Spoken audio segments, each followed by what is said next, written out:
اور ایک اور حدیث سناتا ہوں. جب جنتی جنت میں جائیں گے نا، وہ جنت کے دروازے کے قریب ہوں گے تو اللہ تعالیٰ فرمائے گا سارے چلے جاؤ، اویس کو روک دو. تو گھبرا جائیں گے تو کہیں گے یا اللہ مجھے کیوں روکا ہے.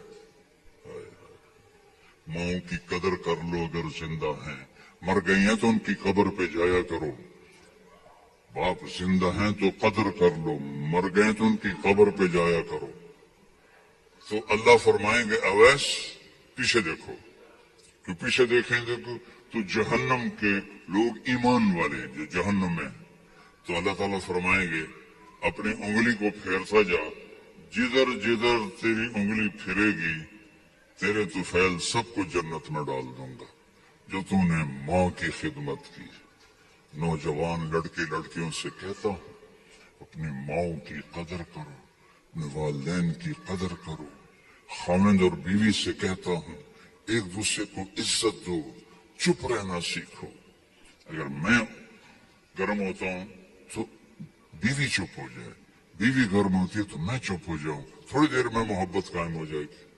اور خاوند اور بیوی کبھی لڑ بھی پڑیں اور پھر خود ہی صلح کر لیں تو اللہ ان کے پچھلے سارے گناہ معاف کر دیتا ہے. یہ اتنا بڑا رشتہ ہے.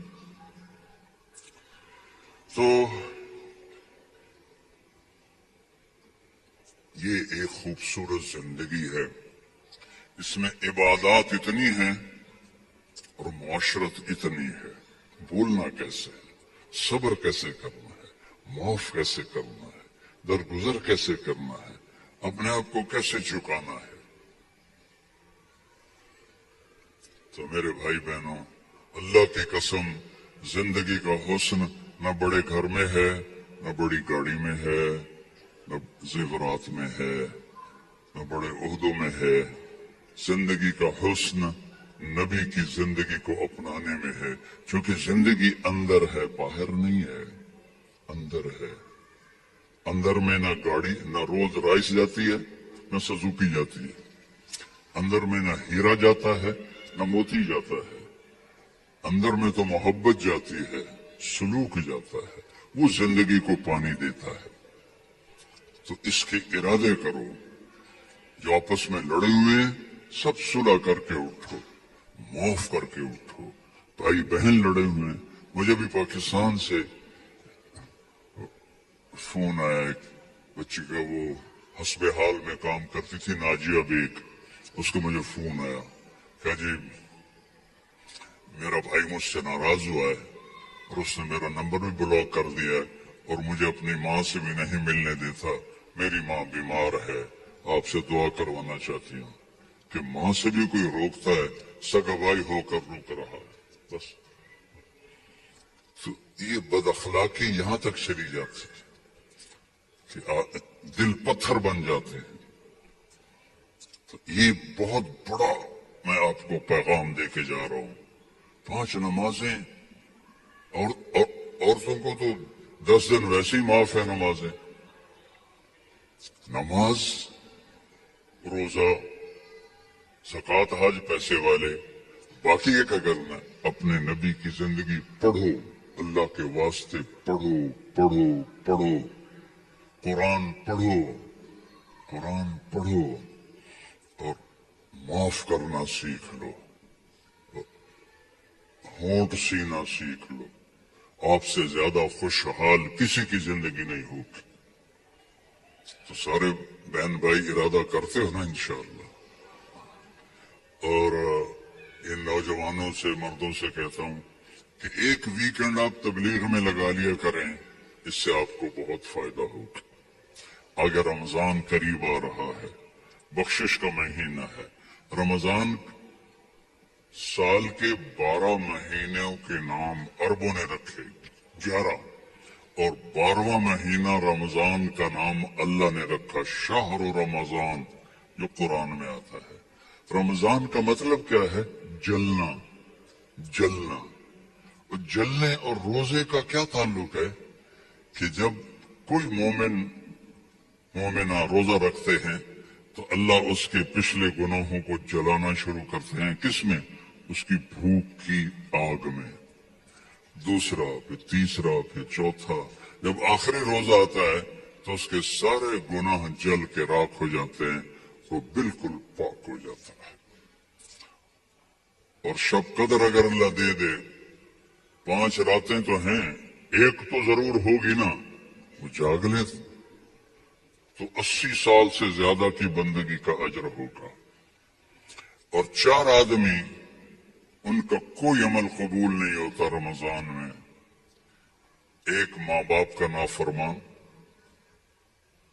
ایک مستقل شراب پینے والا، شراب کا عادی، ایک رشتہ داروں سے لڑنے والا، ایک کسی کے لیے دل میں نفرت رکھنے والا۔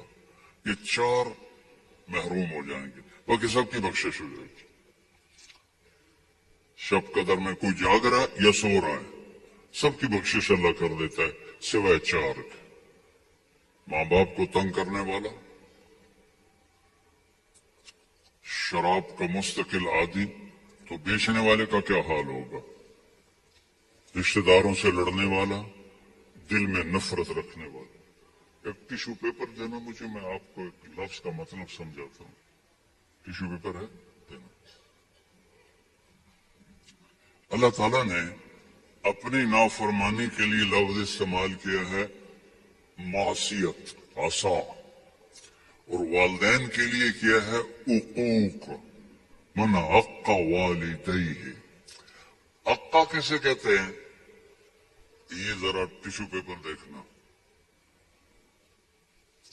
عقا، اس کا بعد میں مطلب بتاؤں گا۔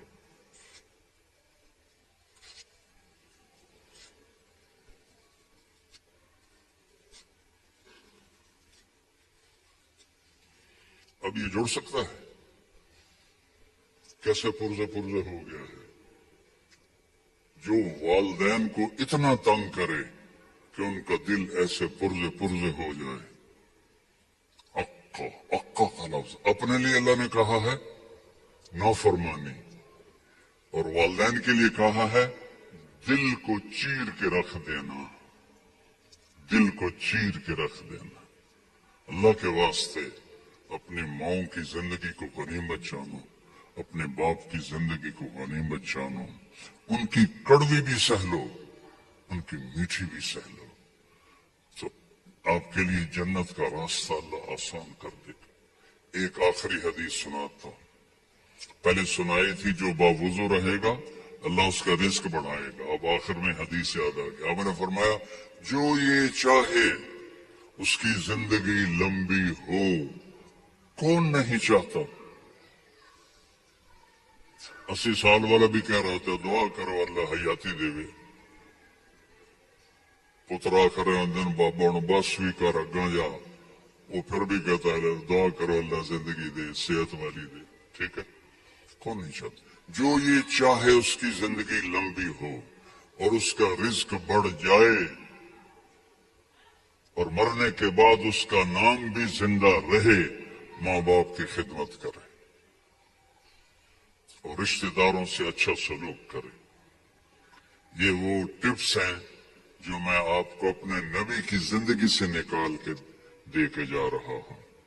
احباب جمع ہے میر، حال دل کہہ لے، پھر التفات دل دوستاں رہے نہ رہے۔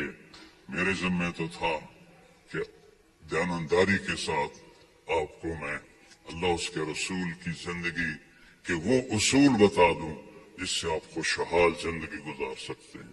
آگے آپ کی مرضی ہے تو سارے بھائی بہن اس کی نیت کرو، آپس میں کوئی لڑے ہوئے ہوں صلح کر لو، معاف کر لو۔ بھائی بہن لڑے ہوئے ہیں، میاں بیوی لڑے ہوئے ہیں، میاں بیوی لڑ کے صلح کریں تو اللہ ان کے پچھلے گناہ معاف کر دیتے۔ کیا کروں، مجھے باتیں یاد آتی ہیں، ادھر گھڑی کو دیکھتا ہوں۔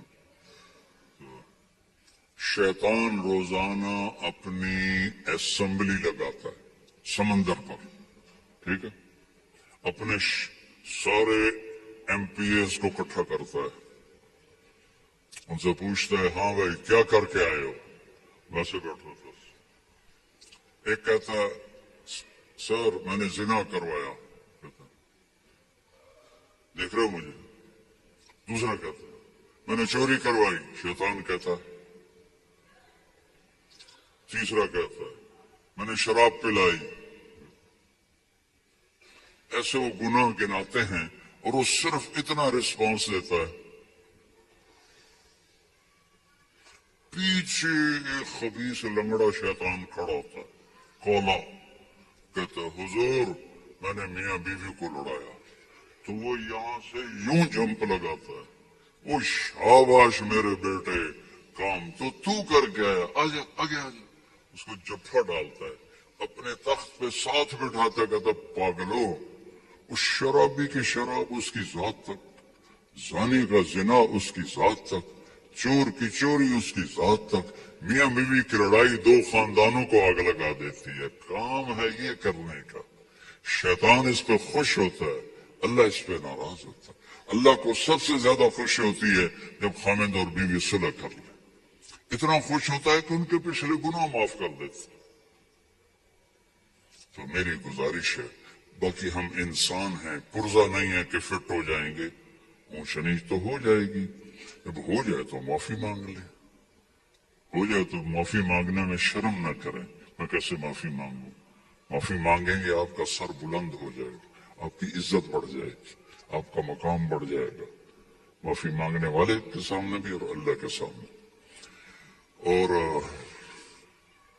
ماشاءاللہ آپ نے یہاں فنڈ وغیرہ ہم غزہ کے لیے اکٹھا کر رہے ہیں, تو میں ایک حدیث سناتا ہوں. میرے نبی نے فرمایا سبق درہم مئۃ الف درہم, 1 پاؤنڈ کا ثواب خرچ کرنے کا 1,00,000 پاؤنڈ سے زیادہ ہو گیا. صحابہ حیران ہو گئے, یا رسول اللہ وہ کیسے ہو گیا؟ آپ نے کہا ایک آدمی کے پاس 2 پاؤنڈ, ایک کے پاس لاکھوں پاؤنڈ, لاکھوں والے نے 1,00,000 دیا تو اپنے پیسے کا کچھ حصہ دیا, 2 پاؤنڈ والے نے اپنا ہاف مال دے دیا. تو جب اللہ تولے گا نا قیامت کے دن, تو اس 1 پاؤنڈ کا وزن 1,00,000 سے زیادہ ہوگا. تو اللہ کی راہ میں دینے میں تھوڑے کو تھوڑا نہ سمجھیں, اللہ بہت قدردان ہے. تھوڑے کو تھوڑا نہ سمجھے, اللہ بہت قدردان ہے. درود شریف پڑھو. اللهم لك الحمد كما أنت أهله, وصل على محمد كما أنت أهله, وافعل بنا ما أنت أهله, إنك أهل التقوى وأهل المغفرة. یا اللہ یہ تیرے محبوب کی امت کے بندے بندیاں, جوان بوڑھے درمیانی عمر, سب تیرے سامنے ہاتھ اٹھائے ہوئے ہیں. اس غفلت کے ماحول میں ہم سب کی بخشش فرما دے, ہم سب سے راضی ہو جا. ان سارے آنے والے مہمانوں کی دنیاوی آخرت کی ہر عزت ان کو عطا فرما, اور ہر ذلت سے ان کی حفاظت فرما. اور یا اللہ اپنی محبت دے, اپنے حبیب کی محبت دے. یا اللہ ہمیں کبیرہ بھی گناہوں سے بچا, صغیرہ گناہوں سے بچا. رزق حلال عطا فرما. جو کوئی حرام کاروبار کر رہے ہیں انہیں توبہ کی توفیق دے, اور انہیں رزق حلال کی طرف پھیر دے. یا اللہ ہماری یہاں نسلیں جو پیدا ہو رہی ہیں, پروان چڑھ رہی ہیں, ان کے ایمان کی حفاظت فرما, انہیں اسلام سے دور ہونے سے بچا.